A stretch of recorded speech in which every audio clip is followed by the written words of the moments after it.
Hi, I'm Margaret from Heidi and Lana. Today I'm going to show you how to do a purl front and back. So it's pretty much the same thing as a knit front and back, except we're going to be purling. To begin with, you're going to go into your stitch just like you normally would to purl the stitch. Wrap your yarn, come out the back.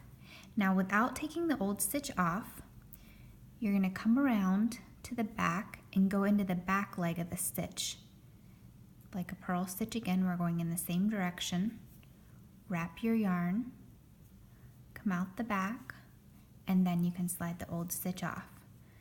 So we've created 2 stitches here where there was just one, so it increases by 1 stitch. Let's do that again. Go into the front of the stitch, purl, then without taking it off, turn to the back here, and we're just catching that back leg, and I'm going over top of the front leg. Don't go underneath both, but just underneath the back one. Wrap, come out the back, and take the old stitch off. Let's do it one more time. Go into the front, wrap, come out, then go into the back leg, wrap, come out the back, and then slide the old stitch off. So we did 3 stitches and now we have 6.